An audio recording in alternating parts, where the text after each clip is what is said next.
A champagne glass shatters on the marble floor, but the sound is entirely drowned out by the cruel, echoing laughter of high society.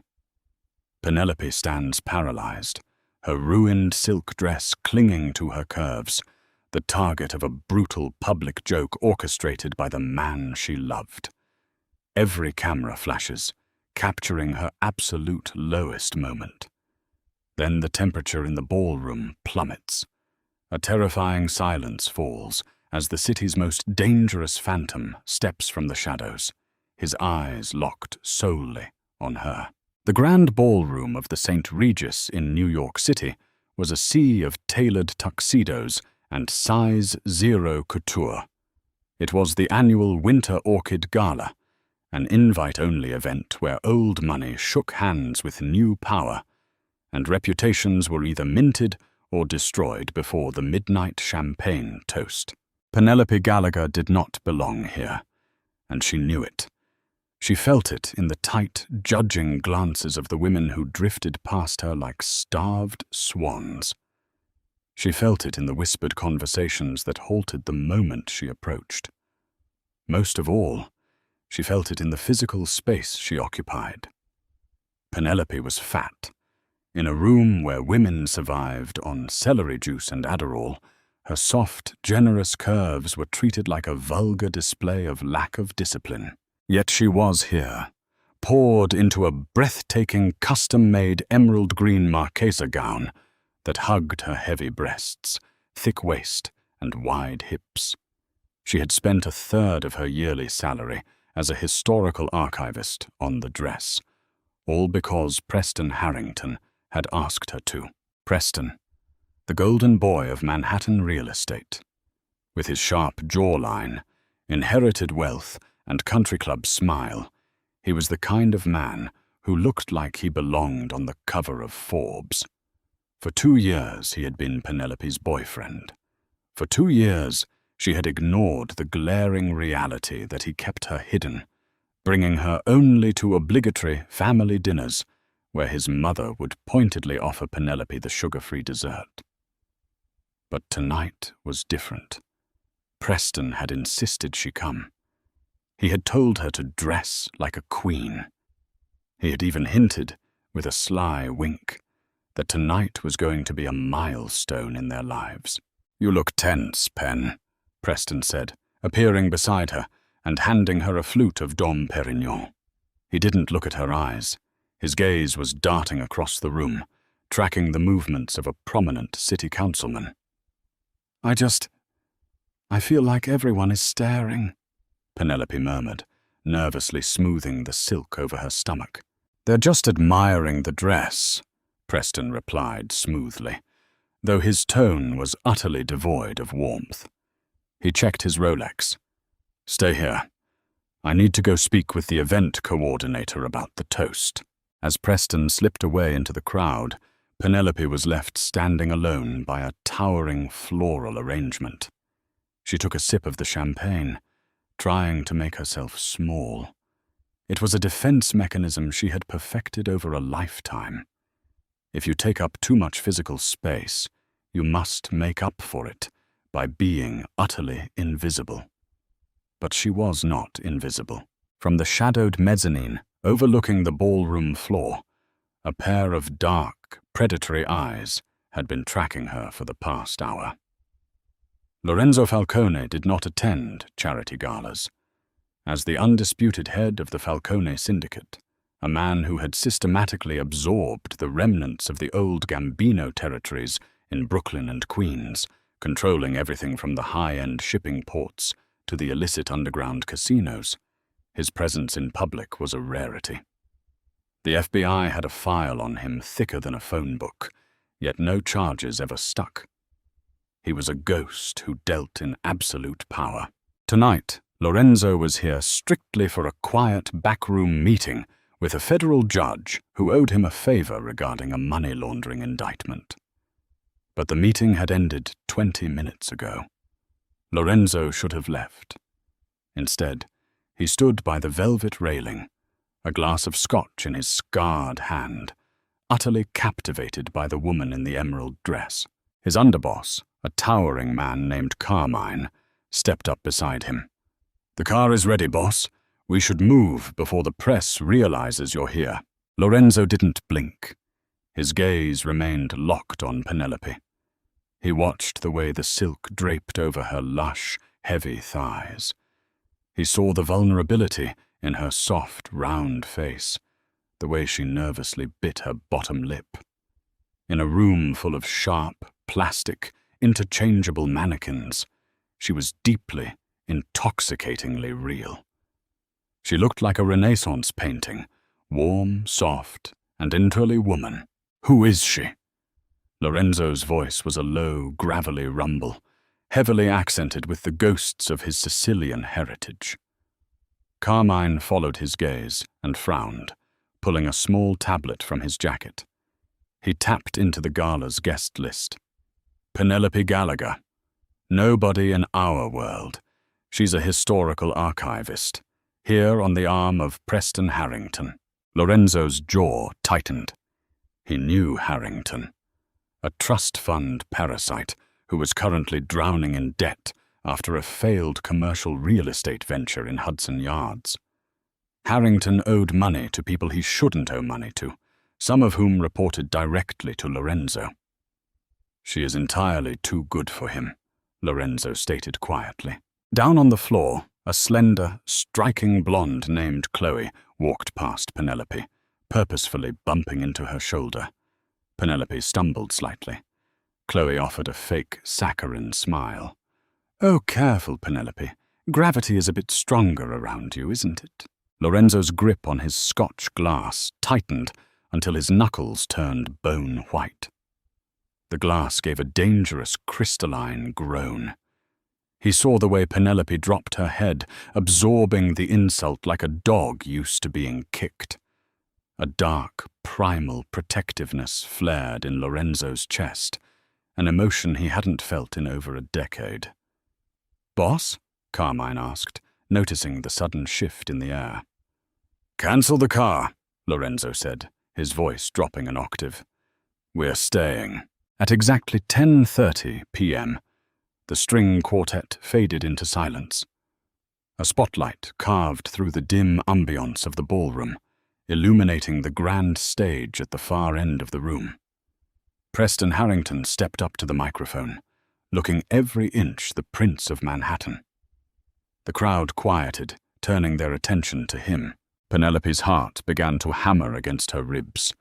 "This is it," she thought, her breath catching. "He's going to do it. He's going to propose. Despite all the coldness, all the subtle digs, he was going to validate her. He was going to prove to everyone in this room that she was worthy of love. "Ladies and gentlemen," Preston began, his voice echoing smoothly over the speakers. "Thank you for joining us tonight. The Winter Orchid Gala is about preserving beauty in a harsh world. And tonight, I want to talk about preserving my own future." A soft, collective awe rippled through the crowd. Penelope felt tears prick the corners of her eyes. She took a step forward, ready to be called up to the stage. "For 2 years I have carried a significant burden," Preston continued, his tone shifting slightly. It lost its warmth, replacing it with a cruel theatrical edge. "I have played the role of the charity worker, the generous soul who looked past the obvious physical limitations to try and find the beauty within." Penelope froze. The blood drained from her face. Preston signaled the soundboard technician. Suddenly, the massive projector screen behind him flickered to life. The elegant floral logo of the gala vanished, replaced by a candid, highly unflattering photograph of Penelope.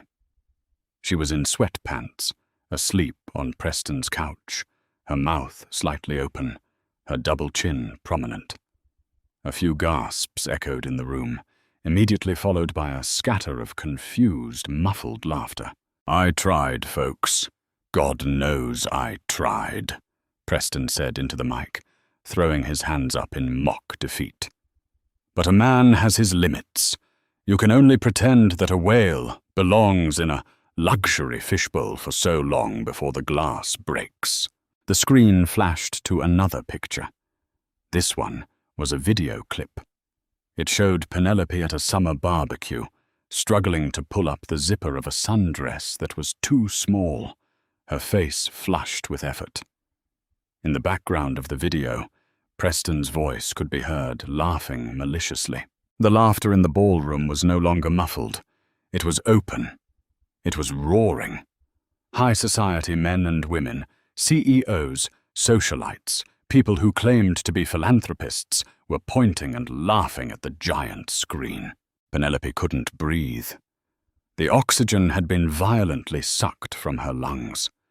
The emerald dress which had made her feel like royalty an hour ago now felt like a heavy, suffocating Iron Maiden. She looked around, her eyes wide with terror, silently begging someone, anyone, to make it stop. But she only saw teeth. Cruel, grinning teeth. "I brought her tonight," Preston announced, his voice booming, "to show everyone exactly what I am leaving behind, because a man shouldn't be weighed down. Literally. I am proud to announce that my firm is merging with Vanguard Holdings, and more importantly, I am officially declaring my love for a woman who actually fits into my lifestyle." Chloe, the blonde who had bumped into Penelope earlier, strutted up the stairs onto the stage. Preston wrapped an arm around her thin waist and kissed her deeply.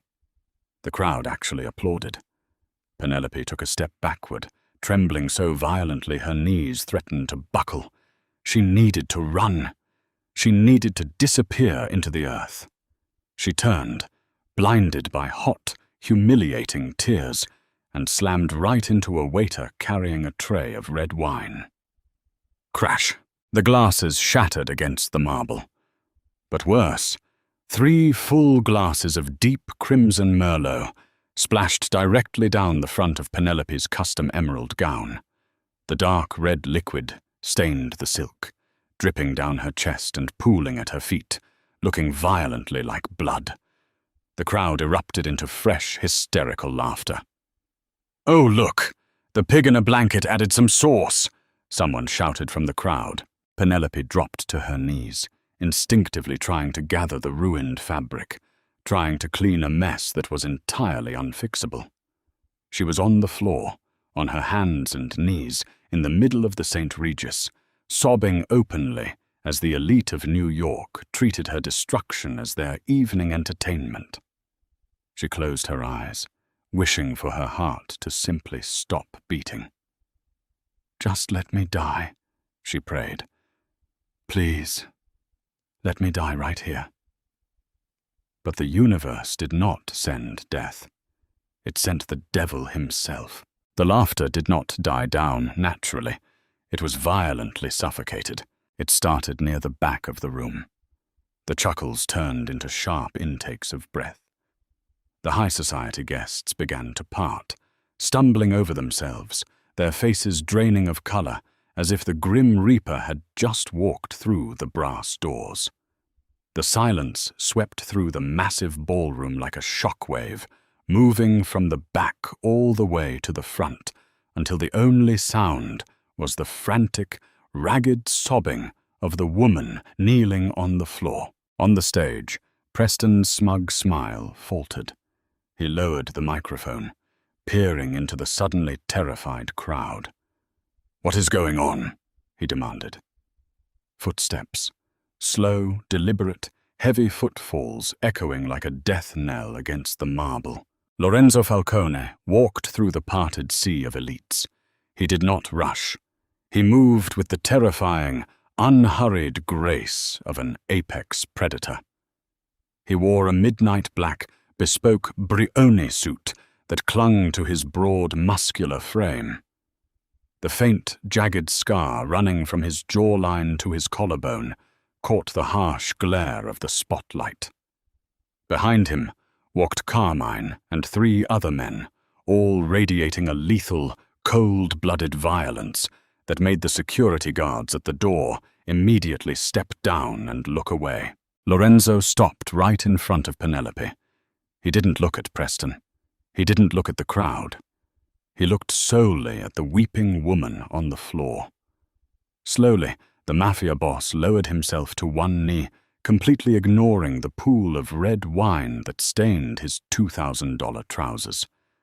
For a moment, he simply looked at her.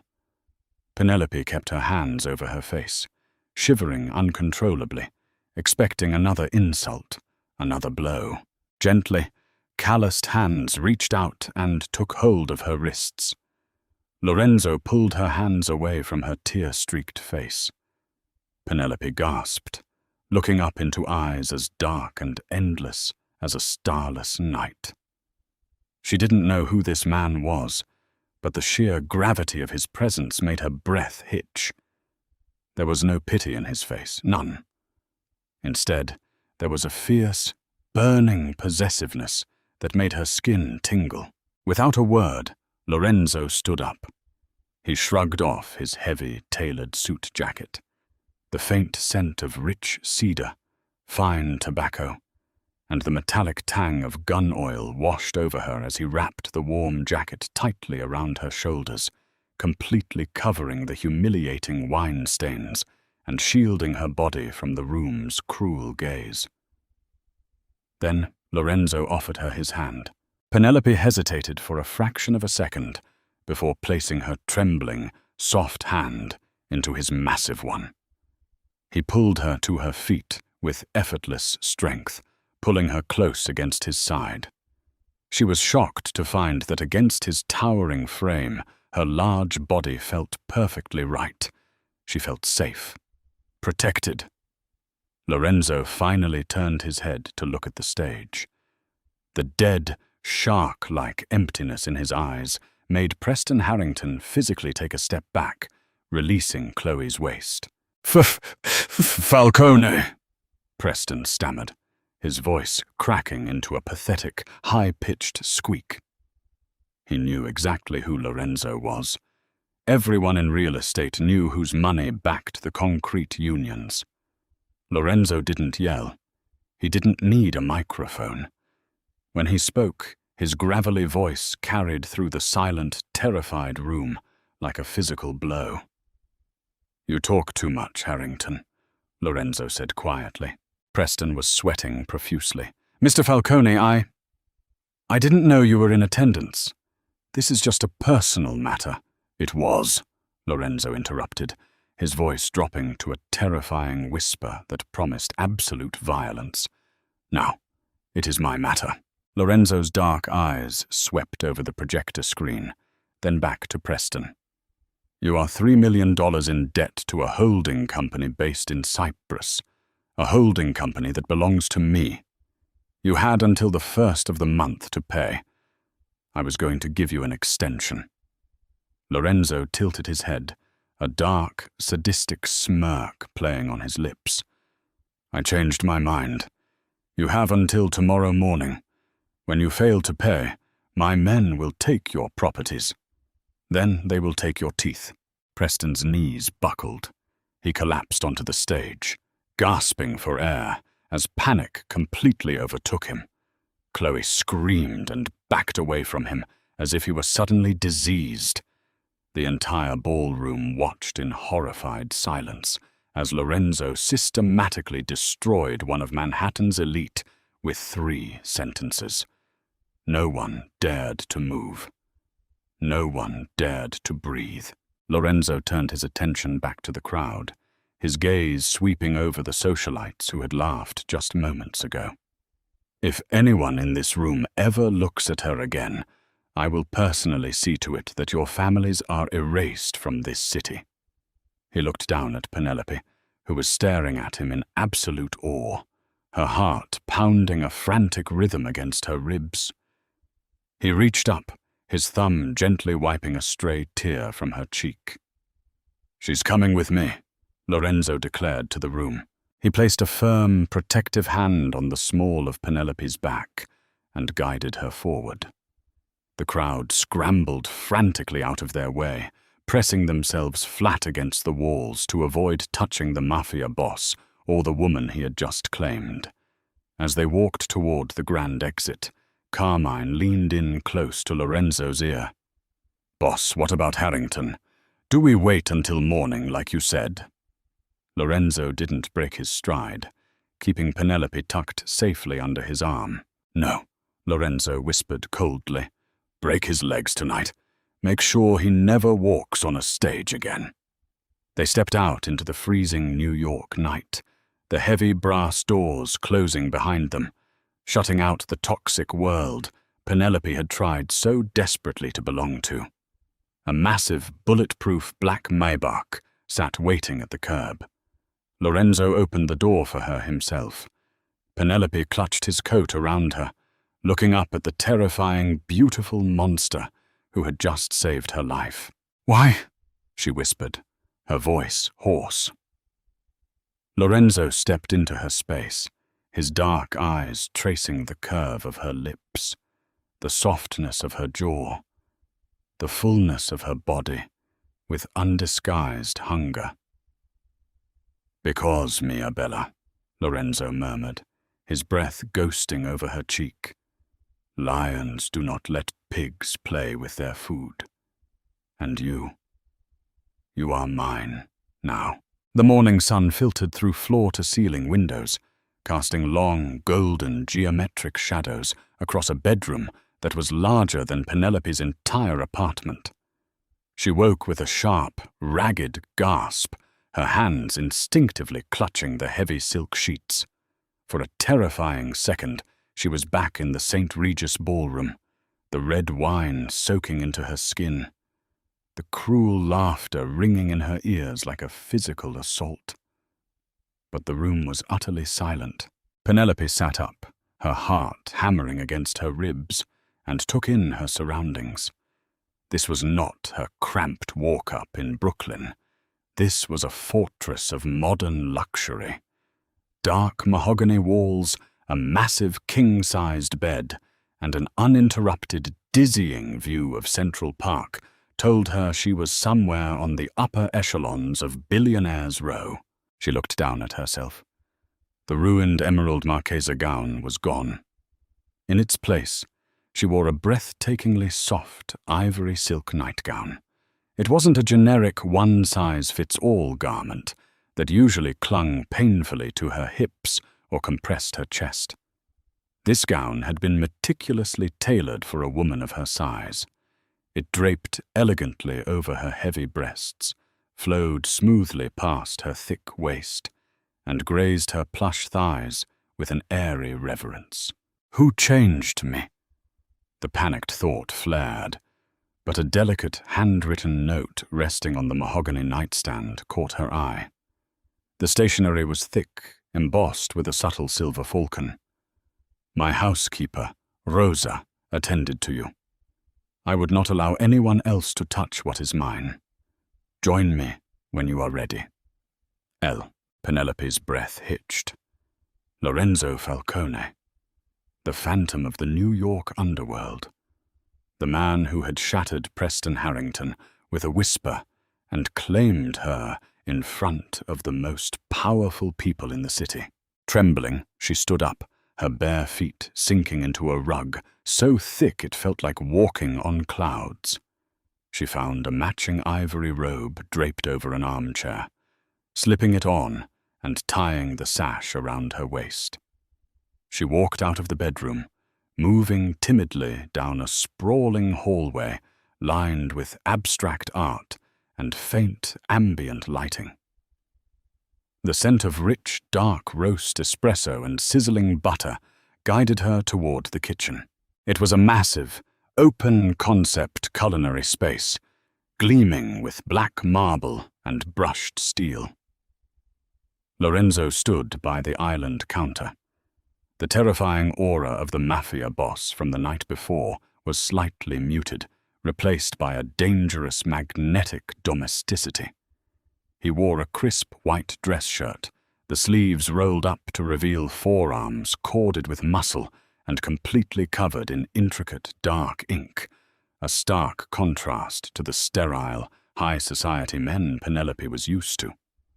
A holster was strapped over his broad shoulders, a dark, lethal firearm resting comfortably against his ribs.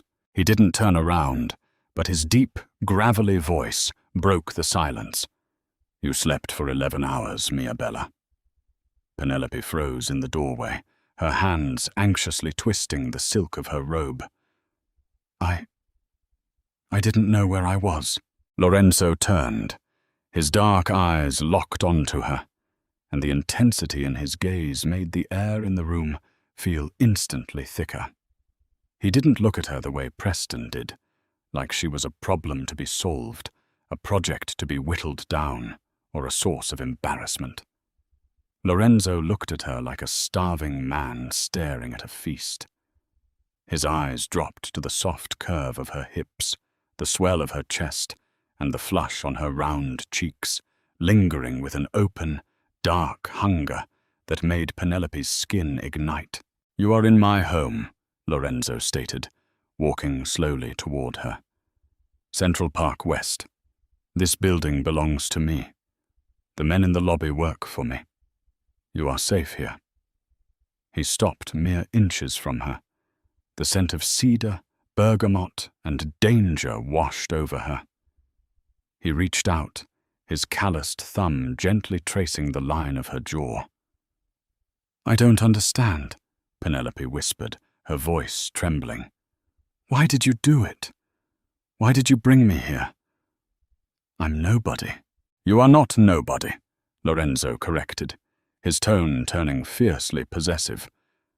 "For 2 years, I have watched Harrington parade through this city.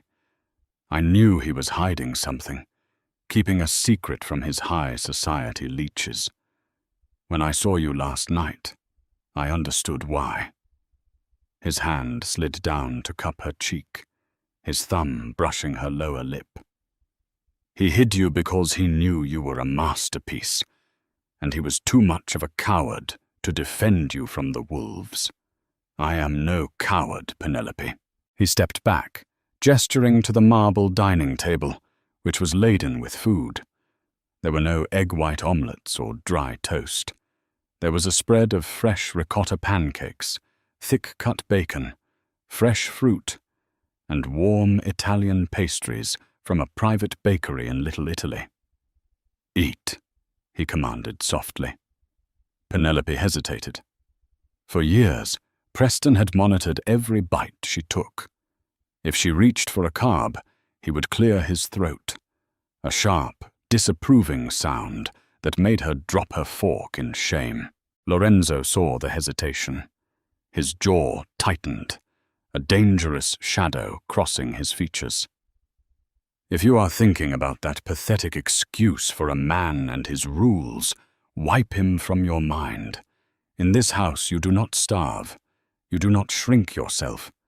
You will eat and you will thrive, and you will take up exactly as much toastbread as you desire." Tears pricked Penelope's eyes. She sat down at the table, her hands shaking as she picked up a fork. Lorenzo sat across from her, sipping his espresso, simply watching her. It was unnerving, yet deeply intoxicating, to be the sole focus of such a powerful man. Suddenly, the massive flat-screen television in the adjacent living room caught her attention. A breaking news banner ran across the bottom of the screen from NY1, prominent real estate. CEO Preston Harrington hospitalized after brutal mugging in alleyway. The volume was muted, but the footage showed an ambulance outside the St. Regis, the flashing red lights illuminating the cold night. A reporter stood in front of the hospital, looking grim. The ticker tape beneath read, "Victim suffered catastrophic trauma to lower extremities. Foul play suspected." Penelope gasped, dropping her fork. The clatter echoed sharply against the marble. "Preston," she breathed, looking up at Lorenzo with wide, horrified eyes. "His legs are broken in 7 places," Lorenzo finished for her, his voice entirely devoid of emotion. He set his espresso cup down with a deliberate, terrifying calmness. "He will require extensive reconstructive surgery. He will be in a wheelchair for a year, assuming the bone grafts take. If they do not, he will never walk again." "You did that," she whispered, a cold chill running down her spine. "You told your men to do that." Lorenzo didn't deny it. He leaned forward, resting his elbows on the table, closing the distance between them. "I told you last night, Penelope. Lions do not let pigs play with their food. He humiliated you. He tried to destroy you for his own amusement. In my world, a man who acts with such dishonor pays in blood." "But the police—" "The police," Lorenzo interrupted, a dark, cynical smile playing on his lips, "believe it was a robbery gone wrong. The security cameras in the alley malfunctioned. The witnesses saw nothing. The NYPD captain handling the case has a daughter whose private school tuition is quietly paid for by a shell corporation I control. There will be no investigation." Penelope stared at him, truly realizing for the first time the sheer, terrifying magnitude of the man sitting across from her. He wasn't just a criminal. He was the gravity of the city itself. He controlled the narrative, the streets, the law. And right now, his absolute, unyielding focus was centered entirely on her. "You can't go back to your apartment in Brooklyn," Lorenzo said, his tone shifting back to business. "Harrington owes a lot of money to very bad people, not just me. The press is already digging into his life, looking for why this happened. They will find your name. They will find out about the gala. If you return to your old life, the media will tear you apart, and Harrington's other creditors might look to you for leverage." "Leverage?" Penelope echoed, panic rising in her chest. "But I don't have anything." "They don't care," Lorenzo said flatly. "To them, you are a loose end. To me, you are a priority." He reached across the table, his massive hand covering hers. "You stay here. You are under my protection now. Carmine will retrieve your belongings." Penelope looked down at his hand, tracing the faint white scars on his knuckles. She was a historical archivist, a quiet, fat woman who lived in cardigans and spent her weekends reading in coffee shops. She was entirely out of her depth. But as she looked at Lorenzo, she realized something terrifying. She didn't want to leave. 3 days passed in the gilded cage. Penelope was treated like a queen. Lorenzo's staff catered to her every need, providing her with a stunning new wardrobe that fit her perfectly. Luxurious cashmeres, tailored trousers, and soft silk dresses that celebrated her curves rather than hiding them. Lorenzo himself was a haunting presence. He left early in the mornings for business, but he always returned for dinner, insisting they eat together. He would ask her about her work, listening intently as she talked about archiving letters from the Gilded Age, his dark eyes never leaving her face. But the isolation was beginning to gnaw at her. She felt like a beautiful bird locked in a titanium cage. On the afternoon of the 4th day, Penelope finally insisted on leaving. Not to run away, but to retrieve something irreplaceable. Her mother's silver locket, a family heirloom, was hidden in a floorboard, safe in her Brooklyn apartment. She had refused to let Carmine or any of Lorenzo's men tear apart her home to find it. "It's just an hour," Penelope pleaded with Carmine in the living room. Lorenzo was out in Queens at a shipping port, unreachable for the next few hours. We go in, I open the safe, we leave. Lorenzo doesn't even need to know. Carmine, a giant of a man with a broken nose and a surprisingly gentle demeanor toward her, rubbed the back of his neck, looking conflicted. "The boss gave strict orders, Miss Gallagher. You don't leave the penthouse." "Carmine, please," Penelope begged, her large, doe-like eyes shining with unshed tears. "It's the only thing I have left of my mother. I can't leave it in an empty apartment. What if the landlord clears the place out? Carmine sighed heavily, knowing he was making a potentially fatal mistake. Fine, but we take the armored SUV. 5 men. We are in and out in 10 minutes. If the wind blows wrong, I'm tossing you over my shoulder and we are gone. Understood. Understood, Penelope agreed eagerly. The drive to her old neighborhood in Williamsburg felt surreal. The streets she used to walk every day now looked entirely different through the tinted bulletproof glass of a syndicate convoy. Carmine parked directly in front of her run-down building, instructing 3 men to secure the perimeter, while he and another enforcer, a quiet man named Dante, escorted her up the narrow, squeaky stairs. Her apartment smelled like stale air and dust. Penelope rushed to her bedroom, dropping to her knees to pry up the loose floorboard beneath her bed. She retrieved the small velvet box, opening it to ensure the silver locket was inside. A wave of profound relief washed over her. "Got it," she said, standing up and clutching the box to her chest. "We can go." "Good," Carmine said, tapping his earpiece. "Perimeter? Status?" Static hissed in his ear. Carmine frowned. "Alpha Team, respond." More static. Then a heavy, muffled thud from the stairwell. Carmine's face instantly hardened into a mask of pure, violent instinct.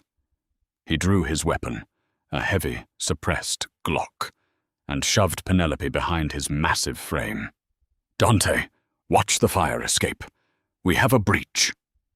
Before Dante could move, the front door of the apartment was kicked off its hinges with a splintering crash. 4 men spilled into the small living room. They weren't street thugs. They wore tactical gear and carried compact submachine guns. Penelope screamed, stumbling backward, her heavy body colliding with the wall as she clutched the velvet box. "Drop it, Carmine!"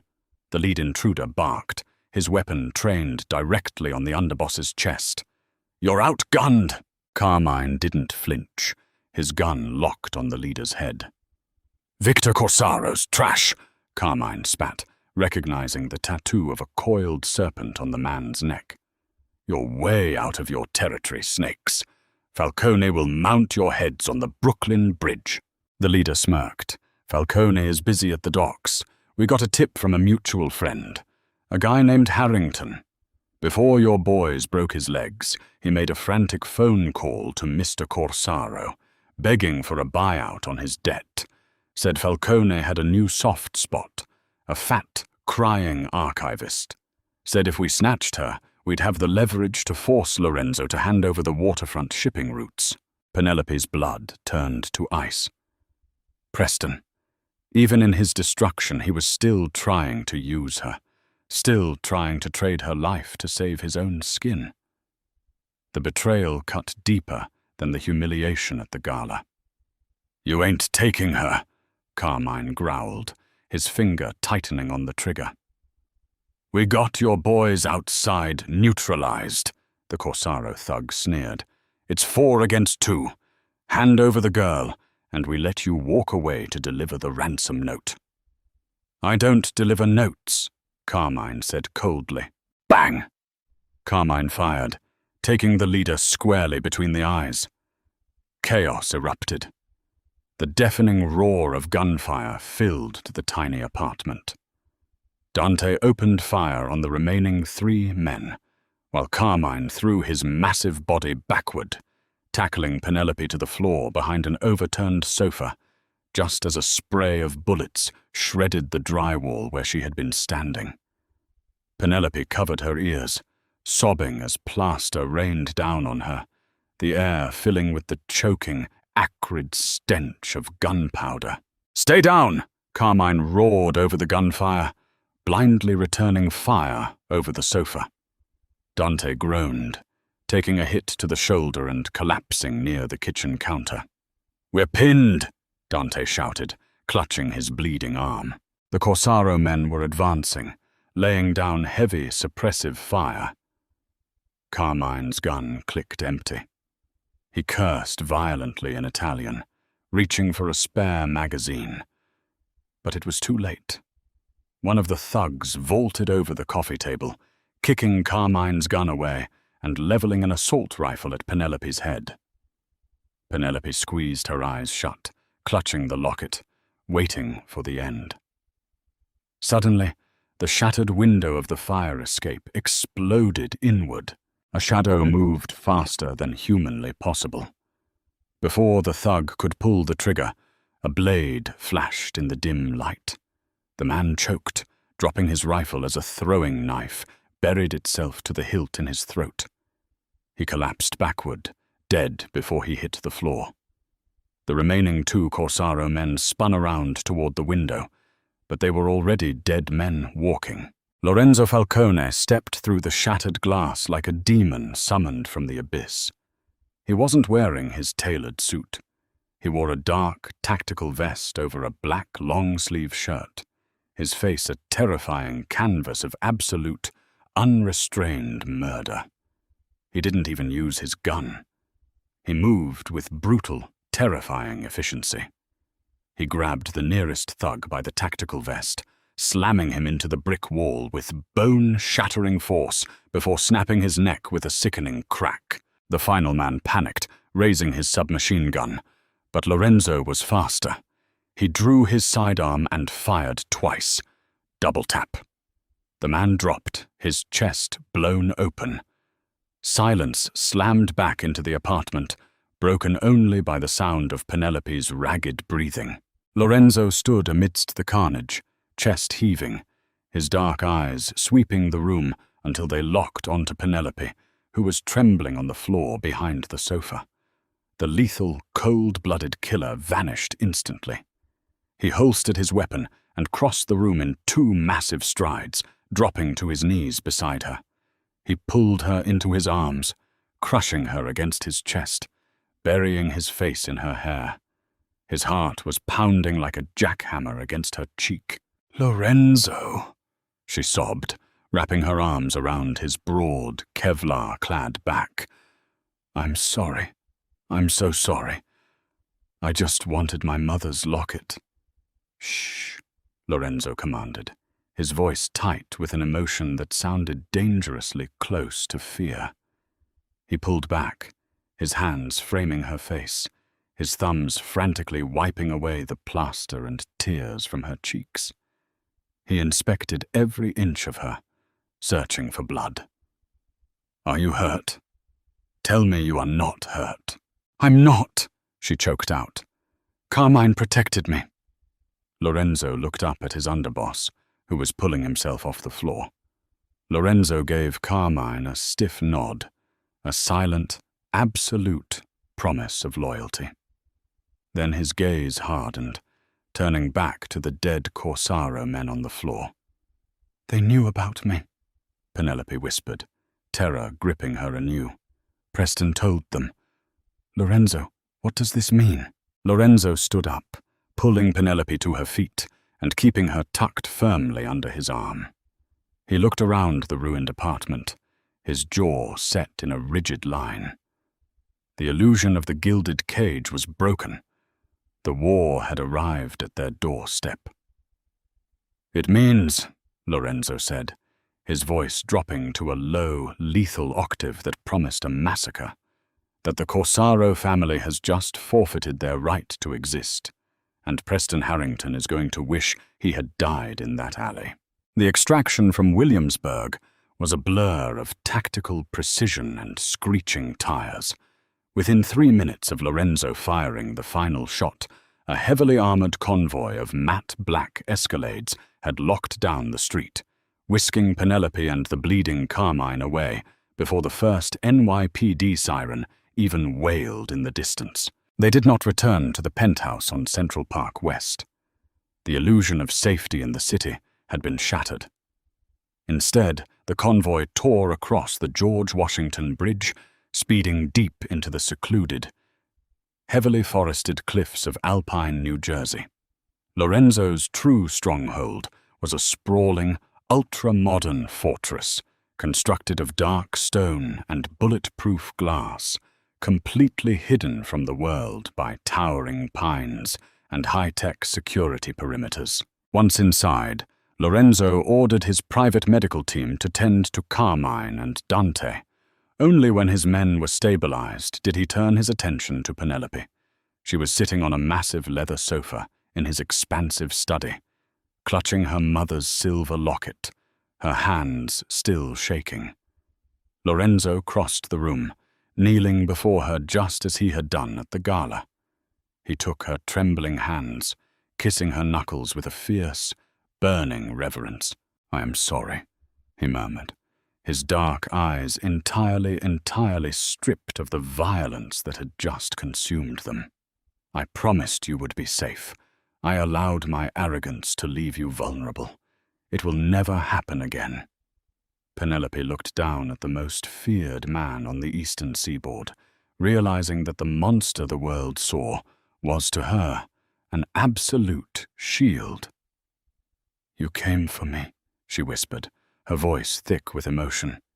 "Preston sent them to kill me, and you came." "I will always come for you," Lorenzo vowed, his thumb tracing the soft curve of her thigh. "But tonight, I must leave you again. There is a cancer in my city, and it must be excised." He stood, his massive frame casting a long shadow across the room. He summoned a lieutenant named Gianni, instructing him that the estate was on absolute lockdown.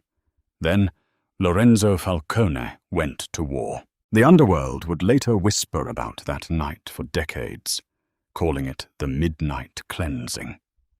Lorenzo did not send lower-level enforcers to do his bidding. He took to the streets himself. Within 4 hours, Victor Corsaro's illegal gambling rings in Queens were reduced to ash. By 3 a.m., Corsaro's top 3 lieutenants were found bound and gagged in the trunks of their own luxury cars, parked conspicuously outside the FBI field office in Manhattan. And at 4:30 a.m., Lorenzo cornered Victor Corsaro himself in a private hangar at Teterboro Airport, trying to board a Gulfstream jet. There was no negotiation. There was no monologue. Lorenzo walked straight through Corsaro's frantic bodyguards, absorbing a graze to his shoulder, and put a single, hollow-point bullet through Corsaro's forehead. The message to the 5 families was deafeningly clear. No one touches Lorenzo Falcone's woman. But there was one piece of trash left to dispose of. At 6 a.m., the sun was just beginning to cast a cold, grey light over Manhattan. Inside the VIP recovery wing of Belmont Medical Center, Preston Harrington lay heavily medicated, both of his shattered legs suspended in traction. The private room was supposed to be guarded by expensive private security. But when the door clicked open, it was not a nurse who walked in. Preston blinked groggily, his heart rate monitor instantly spiking as Lorenzo Falcone approached the foot of his bed. "Where is the security?" Preston gasped, struggling to push himself up on his elbows, sheer terror widening his bloodshot eyes. "They accepted early retirement," Lorenzo said smoothly, his voice a lethal whisper in the sterile room.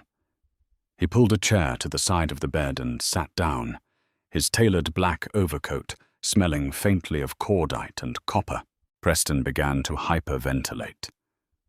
"Corsaro, I heard what happened on the news. Please, Falcone, I only made the call because I was desperate. I needed the money to pay you back. I didn't think they would actually hurt her." "You sold her," Lorenzo corrected, his dark eyes devoid of any human mercy.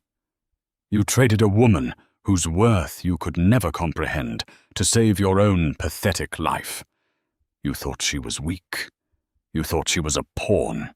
Lorenzo reached inside his coat and pulled out a thick stack of legal documents, tossing them onto Preston's chest.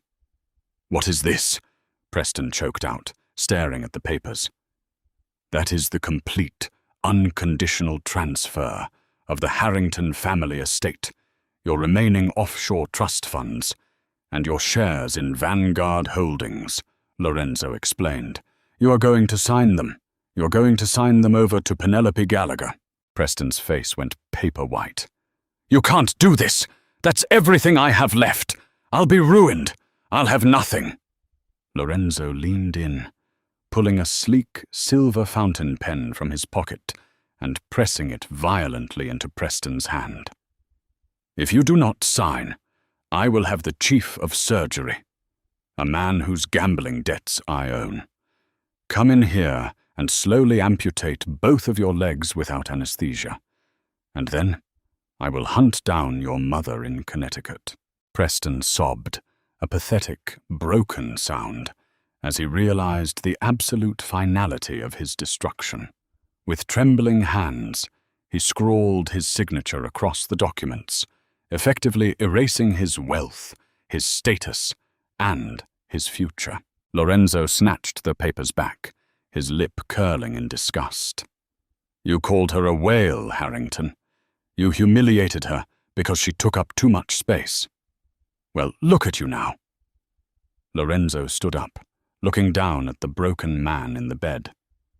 You are going to spend the rest of your miserable life trapped in a wheelchair, living in a state-funded facility, entirely forgotten by the world. You are nothing. Lorenzo turned and walked out of the hospital room, leaving Preston screaming for a nurse who would never come. When Lorenzo returned to the Alpine estate, the morning sun was blazing through the towering pines. Penelope was awake, pacing the grand foyer in her plush ivory robe. When the heavy oak doors opened and Lorenzo stepped inside, the breath left her lungs. He looked exhausted. There was a smear of dried blood on his jawline, and his dark eyes carried the heavy, haunted weight of the violence he had just committed. But the moment he saw her, the darkness fractured. Penelope didn't hesitate. She didn't shrink away from the monster. She ran to him. Her soft, generous body collided with his hard, muscular frame, and Lorenzo let out a ragged breath, wrapping his massive arms tightly around her thick waist. He buried his face in her neck, inhaling the sweet, warm scent of her skin, as if it were the only oxygen left on earth. It is done, he whispered hoarsely into her hair. The men who came for you are dead. Harrington has been stripped of everything. He is bankrupt, crippled, and erased. No one will ever hurt you again. Penelope pulled back slightly, her hands gently framing his rough, stubbled face. She used her thumb to wipe the dried blood from his jaw. She saw the fear in his eyes, the fear that she would reject him now that she truly understood the depth of his brutality. Instead, Penelope leaned up and pressed her lips to his. It was a searing, desperate kiss, filled with an overwhelming surge of gratitude, desire, and profound acceptance. Lorenzo groaned, his hands sliding down her back to grip her heavy, lush hips, pulling her flush against him. He worshipped every soft curve, every inch of the body that society had told her to hide, treating her like she was the most intoxicating, magnificent creature he had ever touched. I love you, she whispered against his lips, the truth of it ringing through her bones. Lorenzo's dark eyes blazed with a possessive, all-consuming fire. You are my soul, Penelope. You are my queen, and the world will bow to you. 2 months later, the grand ballroom of the Plaza Hotel was a sea of tailored tuxedos and high society anxiety. It was the annual Syndicate Coalition dinner, an event where the most powerful families in the criminal underworld and their corrupt political allies gathered to broker peace. It was a room filled with predators. Suddenly, the heavy mahogany doors swung open and a hush fell over the room. Lorenzo Falcone stepped into the ballroom, radiating absolute, undisputed power. But tonight, no one was looking at the Mafia boss. Every eye in the room was fixed entirely on the woman on his arm. Penelope Gallagher did not hide in the shadows anymore. She walked beside Lorenzo, with her head held high, radiating a breathtaking, majestic confidence. She was dressed in a custom, off-the-shoulder crimson gown that violently hugged her thick thighs, cinched her wide waist, and showcased her heavy, magnificent curves. The color was a deliberate choice, the exact shade of the red wine that had been used to humiliate her months ago, now repurposed as a symbol of her absolute triumph. Around her neck rested her mother's simple silver locket, flanked by millions of dollars in flawless Falcone diamonds. The elite women in the room, the starved, plastic socialites who had once laughed at her, now parted like the Red Sea, dropping their gazes in sheer terror and awe. They knew the rumors. They knew that the man who controlled New York worshipped the ground this woman walked on. They knew that Penelope now controlled the massive Harrington fortune, which she had quietly diverted to fund historical preservation programs for marginalized women, effectively erasing Preston's legacy from the city forever. A prominent federal judge approached them, sweating nervously as he bowed his head. "Mr. Falcone, and Miss Gallagher, you look absolutely radiant this evening. It is an honor to have you." Penelope offered the judge a polite, dangerously calm smile. "Thank you, Judge. It's a pleasure to be seen." Lorenzo's hand rested firmly on the small of Penelope's plush, curving hip. He leaned in, his lips brushing the shell of her ear. His gravelly voice meant only for her. "Look at them," Lorenzo murmured, his eyes sweeping over the terrified, awe-struck room. "They are holding their breath. They know you are the gravity in this room, Mia Bella." Penelope leaned back against his solid chest, feeling the heavy, comforting weight of his protection and the intoxicating rush of her own power. She was no longer the fat, insecure archivist trying to shrink herself to fit into a world that didn't want her. She had been claimed by the darkness, and in return, she had become the undisputed queen of the city. She turned her head, offering her Mafia king a wicked, dazzling smile. "Let them hold their breath," Penelope whispered. "I plan on taking up all the air." What a breathtaking transformation.